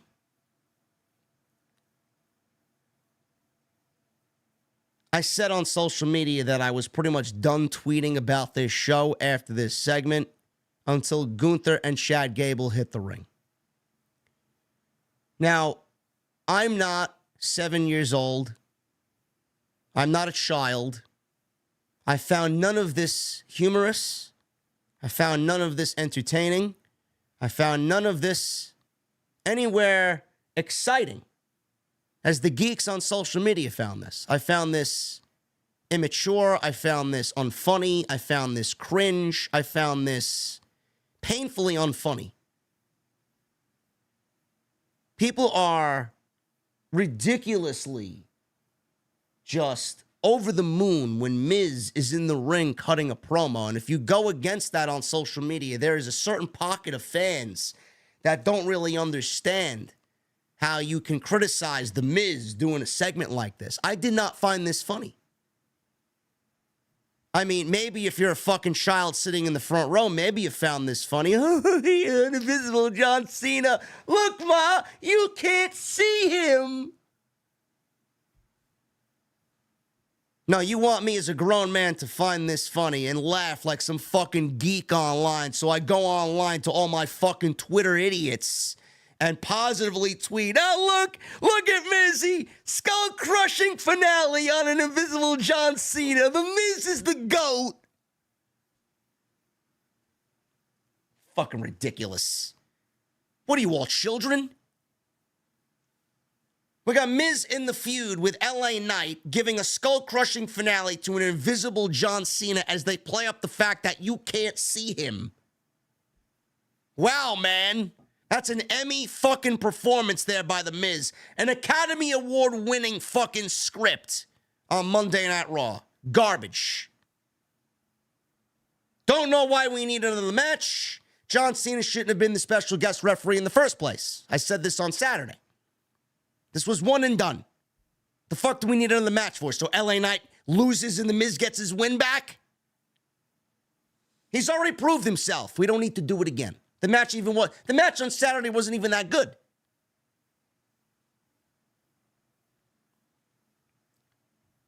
Adam Pearce, he's backstage. He sees Jey Uso, and he told Jey that he's sure that he's noticed not everyone is happy that he's here. He said SmackDown is getting a fair compensation for his arrival, and he said, depending on who it is, it could piss some people off. Tommaso Ciampa then walked into Adam Pearce's office and asked if they can continue their talk. Is Tommaso Ciampa the one being moved to SmackDown? I hope not. I'm going with Cody Rhodes. Sami Zayn versus J.D. McDonagh. This was the match that was made earlier in the night. And J.D. McDonagh is sticking up for the Judgment Day and taking another bullet for his potential stablemates. So we get the bell, and these two wrestle for a couple of minutes. They're on the outside. McDonagh was posted by Sami Zayn on the steel post. Go to commercial break. Zayn was on the defensive. McDonagh was in control. Zayn fought out of a submission and clotheslined McDonagh down. Zayn hit a Michinoku driver for a near fall. Zayn then gave McDonagh an exploder into the ring post. He went for the Helluva kick. Dominic Mysterio dragged McDonagh out of the ring. Zayn beat up Mysterio, but again, the Judgment Day numbers were too much for Sami Zayn, as Mysterio distracted Zayn briefly on the outside, allowing McDonagh to roll up Zayn and hook the tights for the 1, 2, 3. Zayn then attacked Mysterio after the match. He went for the Helluva kick, but McDonagh dragged Zayn out of the ring and told Mysterio to escape. Zayn then targeted McDonagh, giving him the Helluva kick instead. And basically, Zayn got his revenge on McDonagh, but Dominic didn't do anything to save McDonagh, but the job was done. He helped McDonagh get the win over Sami Zayn, and that's the only thing that the Judgment Day wanted. He beat Sami Zayn, and he looks good in front of the Judgment Day. They showed a replay of the interactions between Becky Lynch and Tiffany Stratton at Payback on Saturday. Looks like Becky Lynch will be challenging Tiffany Stratton for the NXT Women's Championship very soon. I think that's fucking ridiculous. And I think that's incredibly lame. And I will say this. You can fucking bookmark this. You want to post it on social media. You want to fucking blast me as a hater. Go ahead, man. I'm going to call it out the way that I see it. I don't think Becky Lynch needs to be down on NXT to challenge any of the women down there. I think it's fucking pathetic. I think it's desperate. Now, they're claiming that Becky Lynch never won the NXT Women's Championship. And I find it painfully fucking, I find it just painfully awful to look at WWE the way that they handle somebody like Becky Lynch. And the same thing goes for Charlotte Flair. They don't have the creative capacity to book them in a storyline with anybody else that is on a lower level than them. And they always try and find ways to put them in championship matches, whether it's on Raw or on SmackDown, or in this case, NXT. Becky Lynch has nobody to feud with on Monday Night Raw. And they don't understand how ridiculous it looks. WWE cannot book Becky Lynch in a regular feud. Every time she's in a regular feud, it's with somebody that's a Trish Stratus or a fucking legend. They can't book her in a regular feud. It's either got to be someone of equal value or a championship match. They are lost when they can't put Becky Lynch in a regular feud. Or in a championship match round. They're lost. It's ridiculous. If she's not in a championship match, WWE doesn't know what to do with Becky Lynch. It's fucking lame. Same thing goes for Charlotte Flair. They don't know what to do with Charlotte Flair when she's in a regular match. They don't have the fucking creative capacity to book these women in regular feuds. This is why I've been saying for years, the women's divisions do not need 2 championships. They don't. It's never worked. It will never work. And you're going to get the same shit over and over again with the company making the same fucking mistakes. If the divisions were won, then Becky Lynch would have feuds for days. Now you look at that Monday Night Raw roster. She's already ran through Zoey Stark. Shayna Baszler versus Becky Lynch doesn't sound like a interesting proposition for Vince McMahon to put on his television show. Becky Lynch versus Raquel Rodriguez, Becky Lynch versus Liv Morgan. None of that sounds good. WWE doesn't have the creative capacity to book Becky Lynch against anybody on the lower end of the totem pole. It's either a championship match or nothing. And they're not going to give you Becky Lynch versus Rhea Ripley. It's disgusting. Dominic was with JD McDonagh backstage, chatting. Balor congratulated McDonagh on his win. Dom says, listen, guys, I'll be right back in a second. He walks over. He sees Jey Uso. He says he knows they both come from messed up families and Hall of Fame fathers. So he relates to what he's doing and what he's going through. Jey laughed and asked if he really does. Yeah, you really understand what I'm going through, Uso? Dom says nobody likes him, just like nobody likes Jey. He said if he wants, he'll go talk to his new family and make sure they're always there with open arms for him. He says they know what it's like. He told him to think about it. Jey looked like he was willing to listen and possibly think about joining the Judgment Day. I don't think that's going to happen at all. I think Jey's going to be a solo on Monday Night Raw. Main event. We got Gunther against Chad Gable in the main event for the WWE Intercontinental Championship. There were a lot of people, including me, that were very upset that this match did not make the pay-per-view. It did not make the pay-per-view. Now, why didn't it make the pay-per-view? According to Sean Ross Sapp and Fightful Select, WWE did not want to put this match on Payback because it wanted it to stand on its own. It did not want this match to be overshadowed by everything else. And WWE did not want to go against what their current initiative is for PLEs, and that is quality over quantity. They don't want the pay-per-views to be overbearing. They don't want to have the pay-per-views overstay their welcome. So WWE didn't put this match on the pay-per-view where it actually should have been because they didn't want it to be overshadowed by anything else on the show.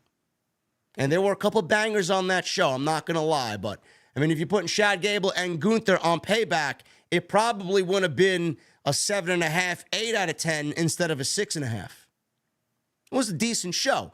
It was more like a big Monday Night Raw show, or it seemed like a glorified house show on a PLE.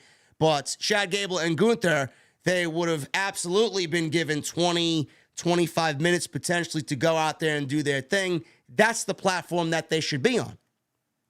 So they opted to do it in the main event of Monday Night Raw. Now, when you watch the match and you complained about the commercials, that's why people said it should be on pay-per-view and not on Monday Night Raw. We got this match starting around 10:45, 10:46 Eastern Standard Time, and we got 2 commercial breaks in a fucking match that started near the last quarter of the show. Like, I don't understand that. I mean, we got 1 commercial break, and then we go right to another commercial break 2 minutes after we got the first commercial break. What the fuck are we doing? Now, it's a picture-in-picture commercial break, but I don't think that really makes a difference. I mean, you're still not watching the fucking match. Nothing big is going to happen between the commercial breaks. So, I feel like the match should have absolutely been placed on the pay-per-view. I don't know. Maybe we get a 4th match out of it. Maybe we get Chad Gable beating Gunther. I don't know. But this match was great. Whatever we saw of it on TV, this was fucking great. So, we got a quick commercial break. Gable was holding on to Gunther's leg outside the ring. He was working on Gunther's leg until Gunther cut him off. Gunther took Gable down with a huge chop. At the end of this match, Gable's chest was beet red. You started to see the fucking blood clots in Gable's chest. So he chopped him down. We go to a second commercial break. Legitimately, we get back from commercial, and within 2 minutes, we go right to another commercial break. I don't know why you can't withhold the commercial break. I mean, we're going into the last 9, 8 minutes of the show, and you're going to commercial break? That's what I don't understand. Greed. This is why the match should have been on pay-per-view. I can't stand, squeezing out that last commercial break at the end of the fucking show. You're in a fucking championship match, an Intercontinental Championship match, where the record for the longest reigning Intercontinental Champion in your company's history is on the line, and you want to take a second commercial break to take away from the match? I don't know, man. As a viewer, I can't stand that. Gable, after the commercial break, attempted to go after Gunther's leg again, but Gunther lifted him up for a powerbomb. Both end up tumbling out to the floor. Gable planted Gunther with a German suplex. He threw Gunther back into the ring. Gable gets in. Gunther struck him with a powerbomb for a near fall. Gable hit a superplex, followed up with a flying headbutt. This was a very close near fall. Gable went for the ankle lock. Gunther escaped. Gable tried for the chaos theory. Gunther escaped. Gable hit a back suplex and connected with the chaos theory suplex. Gunther kicked out. This was the closest 3 count that Gunther has had in his entire reign. Unbelievable. Gable went for the moonsault. Gunther lifted his leg. Gable saw this, caught it, went for the ankle lock. Gunther struggled, but he broke free. He caught Gable in a sleeper. Gable shifted his weight, planted his feet on the floor, pinning Gunther's shoulders down. Gunther had to release the sleeper hold. He kicks out. Gunther hit a sleeper suplex, almost dropping Gable right on his head. Power bomb, and then blasted Gunther with a fucking lariat that turned him inside out, and that was it for the win. Soon as the pin was made, they showed Gable's family sitting at ringside. They showed Gable's daughter sitting at ringside. Gable's daughter was shown crying on camera. And Gunther was given the championship and noted after 35 years, Gunther will break the honky-tonk man's record as the longest reigning Intercontinental Champion of all time. They showed Gable looking dejected in the ring, and that's the way Monday Night Raw went off the air. I don't know where they go from here, like I said in the beginning of the show. I don't know. Maybe they give Gable another chance, but it will be a 4th chance after he lost clean here tonight with absolutely no interference from Imperium whatsoever. If Gable gets a 4th match, it will be at Fastlane. If Gable gets a 4th match, he wins the Intercontinental Championship. That is if they give him a 4th match. They need to tell us how we're getting there, and they need to make sense how we're getting a 4th match after Gable just lost clean tonight. If Gable does not get a 4th match, Gunther should not lose the Intercontinental Championship to anybody, and he should walk in to WrestleMania as the Intercontinental Champion. If Gunther does not get a 4th match with Chad Gable, Gunther wins the Royal Rumble. He gets a World Championship opportunity against Seth Rollins or whoever the champion is at WrestleMania. He walks into WrestleMania as the Intercontinental Champion to challenge the World Heavyweight Champion in the main event.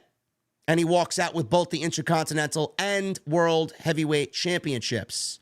Only for Monday Night Raw to come where he vacates the Intercontinental Championship and he retires as the longest reigning Intercontinental Champion ever, where no one has defeated him.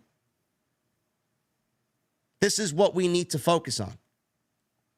Gunther has not been pinned on the main roster. Since he got called up from NXT, he has not been pinned on the main roster. That is the next record that Gunther holds on to. How long can he remain undefeated? That is the plan. That is the goal. Gunther is the priority. This is what needs to be done. I don't give a shit who else you think is on that roster. There's only 2 guys on that current roster right now on Monday Night Raw that exist, and their names are Johnny Gargano and Tommaso Ciampa, and neither one of them have been a priority on television. There's nobody else. Gunther's beaten everybody. He's either beaten everybody or nobody's even at a level where they deserve to even utter the words Intercontinental Champion. This is what needs to be done. But we'll see if Gable gets a 4th match out of it. If he does, he's beating him. Because at that point, he will own the record anyway. So what difference does it make if Gunther loses the championship or not? It doesn't matter. If we want to beat Gunther, if we want to give Gable the championship at Fastlane, Gunther should still win the Royal Rumble. My idea and my proposition for that, my prediction for that is not changing. I'd rather Gunther than Cody. Monday Night Raw was all right. I liked a lot some of the storyline developments on this show. Other than that, it was another ho-hum episode. I mean, you know, it's got its ups and downs. It's got its pros and cons. Monday Night Raw is just an arduous watch for 3 hours on Monday Night Raw, especially on a Labor Day holiday where they know no one's going to be watching. The rating's going to be low.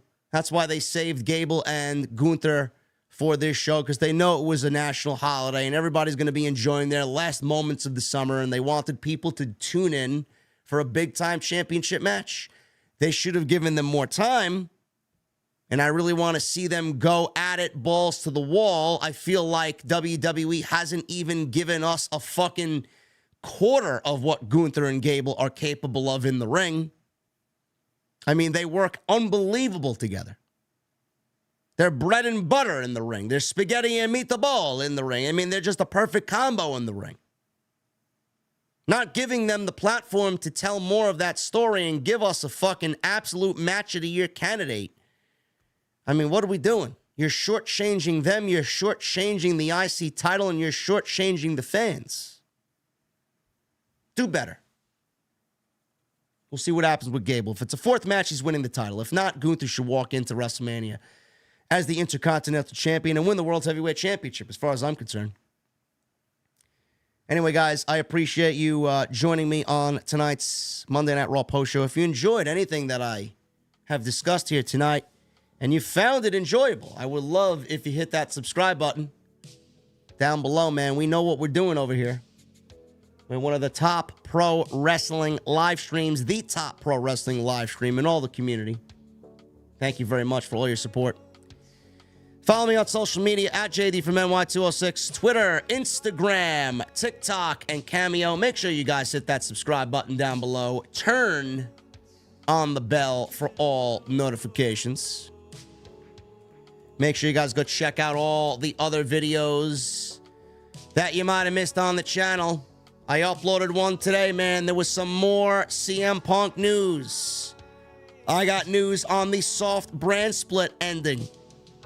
A meeting that Tony Khan wanted to have with the Elite and CM Punk before All In to sit down and hash things out. And an incident that happened last February with CM Punk and William Regal, where Punk went on record to not shake William Regal's hand, tell him he didn't trust him, and call him nothing more than a Triple H stooge. And I'll have more news tomorrow. Apparently, CM Punk was hoping for a WWE run. He was hoping for a return to WWE in the middle of his rehabilitation for his return to AEW. I'll have news on that tomorrow, as that news broke today, man. This CM Punk news is not going to go away anytime soon. It's not. So go check that stuff out, man. Everything you need is on the homepage. Tonight's show sponsored by my great partners over at BlueChew, BlueChew.com. Make sure you guys go and check them out.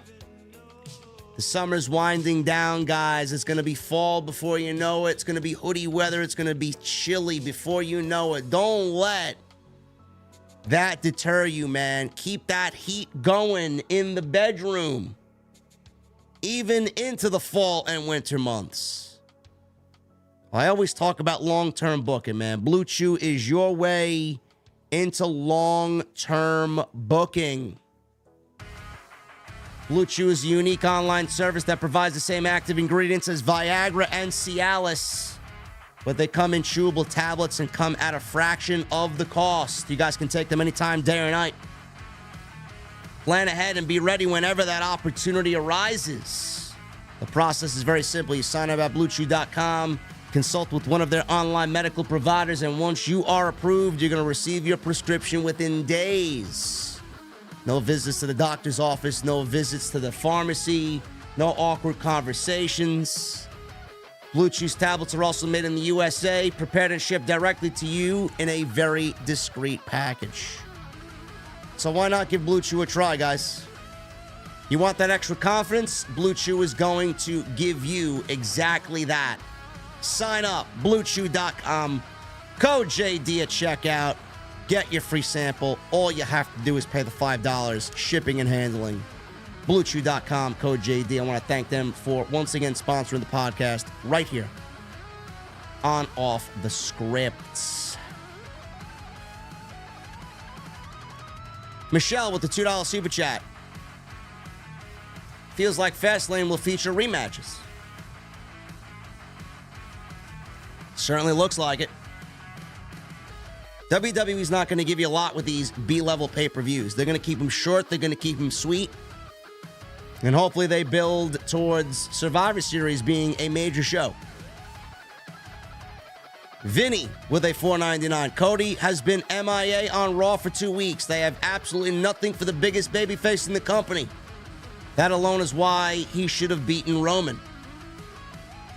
Well, the feud with Brock Lesnar did absolutely nothing to enhance his momentum.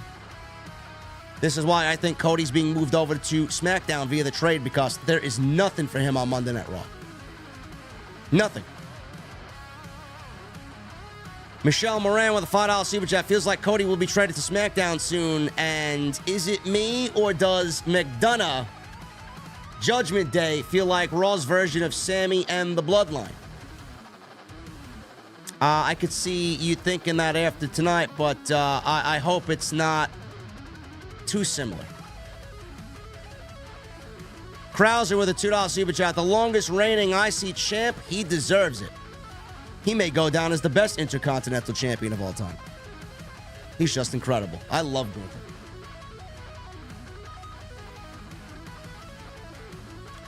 Fantasy Kid 1977 with the 20 months in the venue. Thank you, brother.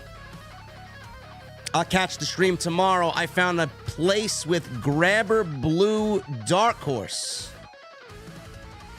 They said that they're selling it for $102K, and I turned it down. I haven't heard a word about my Dark Horse, man.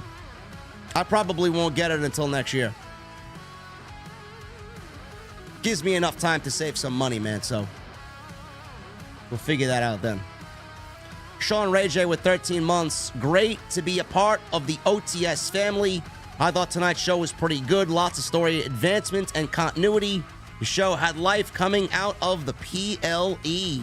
Yeah, well, it wasn't a terrible show, Sean. I did like some aspects of it, but overall, I always find Monday Night Raw to be a bore, and it's short to sit through. It's just the way the show is. It's been like that forever. Beyond the Script with a $4.99. JD Gunther did it. Hell of an effort by Gable. Now let's get Gunther in the world title picture. P.S. That crowd was awful. Yeah, Charlotte, North Carolina was pretty lifeless tonight. They came alive during that IC title match, though, I'll tell you that. Tribal Chief with a $2 super chat. JD, you think Cody's going to SmackDown? I do. I do think that's the right move to make. Thank you, Tribal Chief. I appreciate you, brother. Tony Brown with a $4.99. JD, are we getting a Shayna Zoey tag team? I hope not.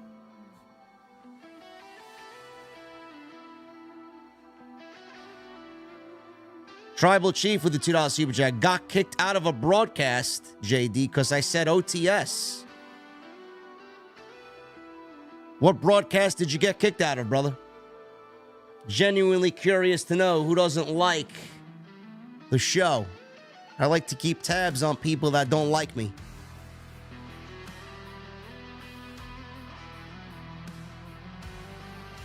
Especially when I know it's nothing more than jealousy. Cameron Battle with a $4.99. Raw was boring, lacking star power as always, but nonetheless, Gunther should never lose the IC Championship. Also, beat Rollins at WrestleMania 40. I agree. Krauser with the $2 super chat. Tyler Bate could be built up for Gunther. He falls into the category Krauser along with Ilya Dragunov. I mean, you're not going to bring someone like Tyler Bate up who the crowd doesn't know on the main roster and have him beat Gunther. It's not going to work.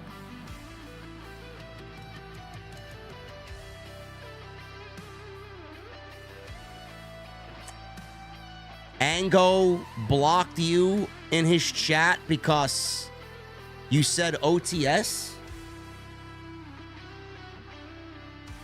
Ango is a friend of the show, brother. I got no problem with Ango. Why would Angle block you for saying OTS? Did he block you or just delete the comment?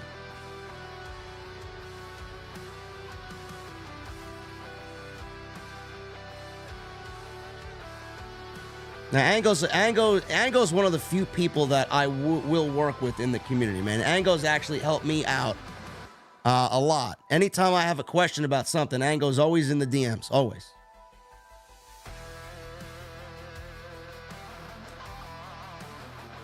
Leia Zimmerman with a $5 super chat. Braun Breaker. No. Braun Breaker's a heel.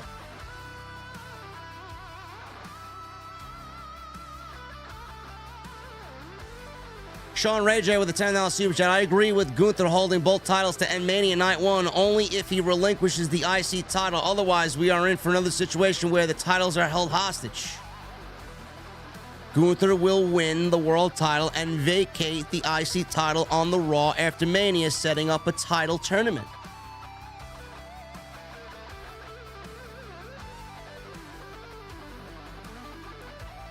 Rage, thank you once again for the $100 super chat. I really appreciate you.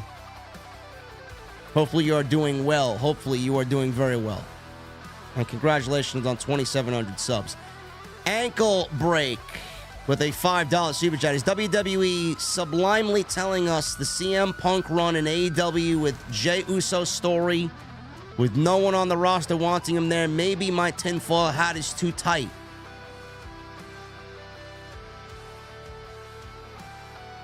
I don't know why you would make a correlation with that, brother. The CM Punk WWE thing is only going to accelerate when we get into Survivor Series, because Survivor Series is in Chicago, and then with the Royal Rumble season coming up, you know, the surprises and the returns, everyone's going to be talking about CM Punk.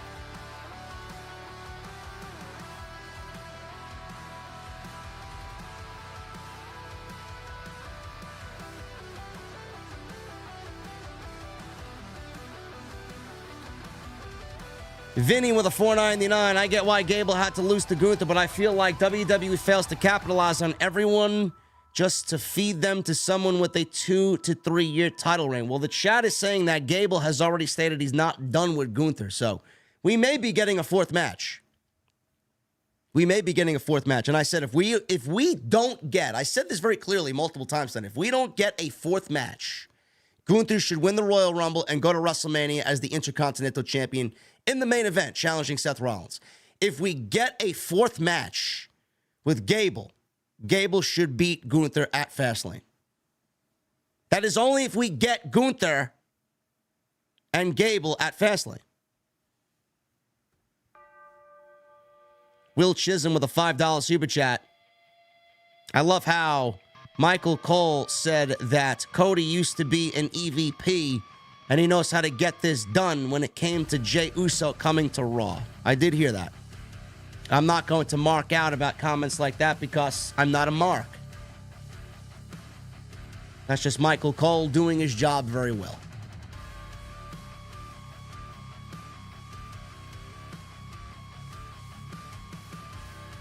You know, a lot of people are saying CM Punk could end up in the WWE. He wants to be back and blah, blah, blah. I'll say this. I don't know if anybody there wants him back. I know Vince can't stand him. Triple H probably can't stand him, but Triple H knows business, and Triple H wants to do business. And if business hurts AEW, then Triple H is going to do business. That's all I'll say. If bringing CM Punk back hurts AEW business, Triple H is going to do it.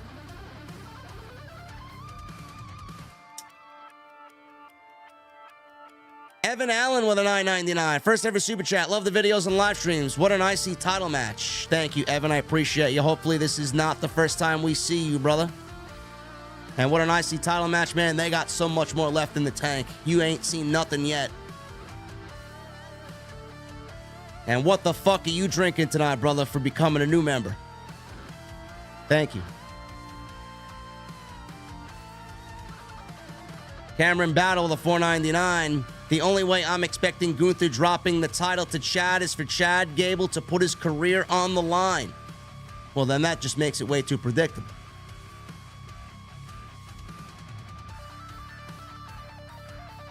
Seth Rollins went on record to say he doesn't want CM Punk back. Seth Rollins doesn't run the company. When has WWE ever given a shit about what that roster feels or thinks? WWE is going to do what's best for business, for WWE.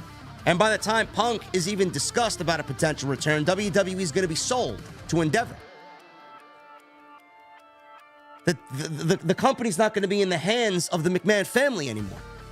51% of it is going to be owned by Ari Emanuel and Endeavor.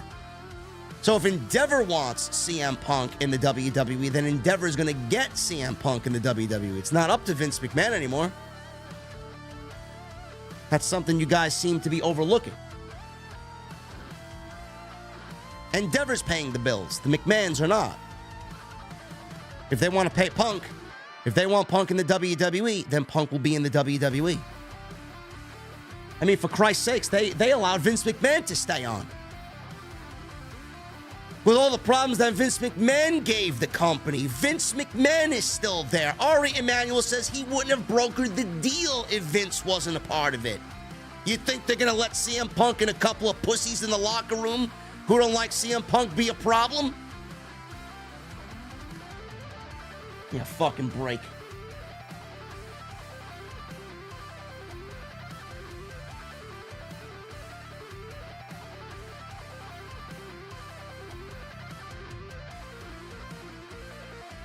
Vinny with a 199. Cody isn't getting traded. His booking is moronic. And who's getting traded? Who's getting traded to SmackDown?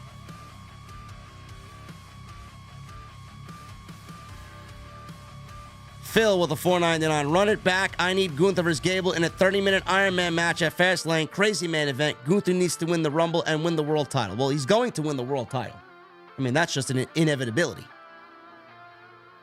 Whether or not he's the IC champion, that remains to be seen.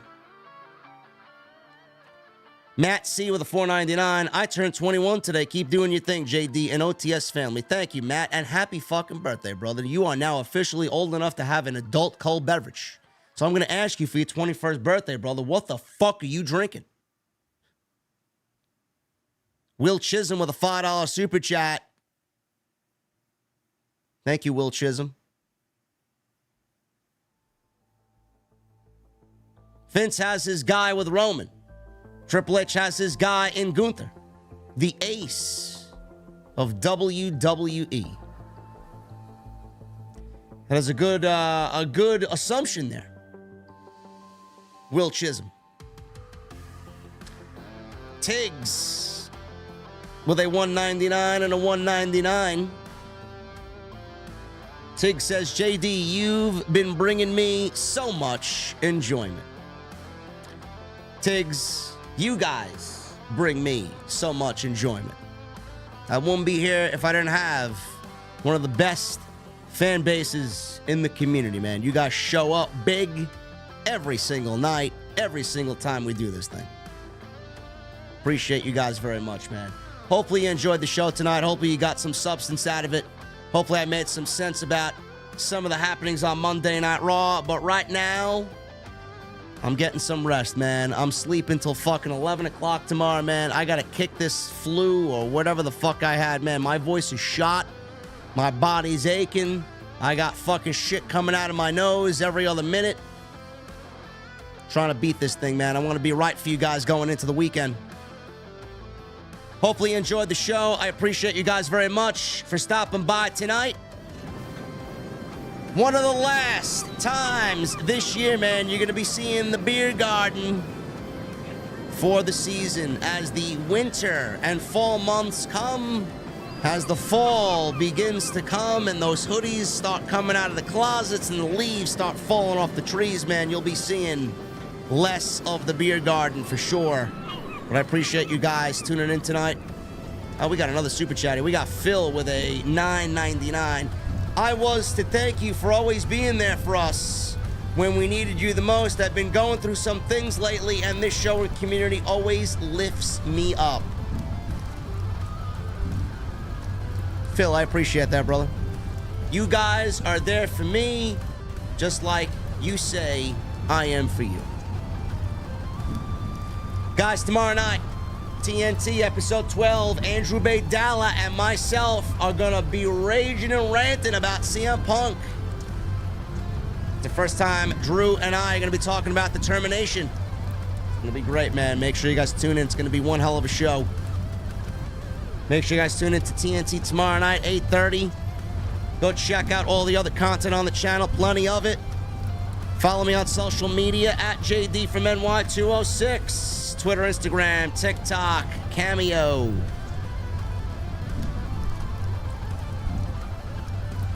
Instagram, Twitter, you guys know it.